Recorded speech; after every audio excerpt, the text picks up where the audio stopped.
Hayi, siyaziza indaba engazathi siyaziza indaba ubani lo? uMike Season. Okay, Mike. Angithi uMike. Mana-ke, angazi noma ngizothi ucomrade ngoba ungitshela ngendaba yo-9 years. MK kulo 9 years bengekho. Angazi noma ngikubiza ngocomrade noma ngikubiza ngani. Okay, ke ngilake ngithi nje uMike. Mike. Angazi la ka-9 years kufuna ngiphendule ngithini. Shuthi wena phela komunye umhlaba awukho kule South Africa sikuyona. Kwale Mpumalanga uthi kuyo mhlawumbe usho enye Impumalanga mhlawumbe awukho kule Mpumalanga eshoyo leya la eSouth Africa lengapha eMpumalanga. Mhlawumbe ngizothi ngikhuluma nakathi ngikhuluma nomuntu okwelinye izwe okhuluma ngenye Impumalanga. Ngoba eMpumalanga i-leadership yakhona ya-announce I'm sure 2 weeks ago convener khona uMama Mkhwebane. Kodwa kuthi angithi usho yona leya la ngoba uthi no convener ababili.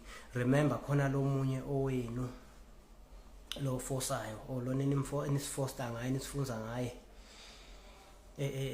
enifuna ukuthi manikhuluma nithi no convener ababili nisebenzise yena.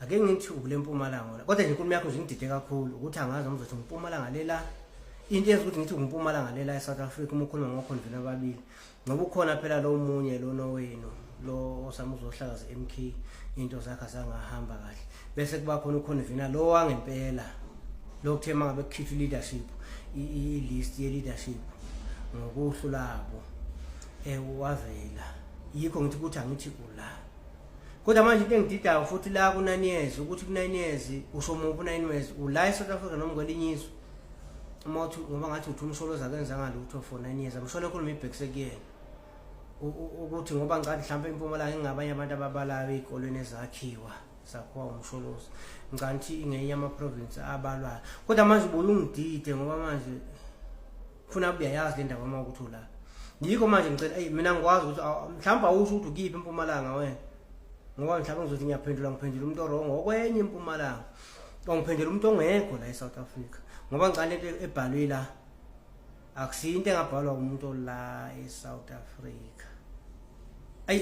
Angazi wengane yakwethu awilamuli ukuthi ukuliphi izwe la eSouth Africa noma usho enye Impumalanga noma usho lesiyaziya la eSouth Africa usho mina umacecele siyazizwa indaba ukuyiphi eSouth Africa uyangiditha nje mina ngiyadideka kodwa futhi manje ngihlaza inkulumo yakho biyikhomba ukuthi la ibuthi futhi awukho la ngoba izinto ezikhuluma ikhomba ukuthi ulwazi lakho luncane kakhulu kumele ngabe uyayazi lento uma ukuthi la kodwa futhi manje inkulumo yakho khona la ibuyithi khona futhi la angiyazi lento.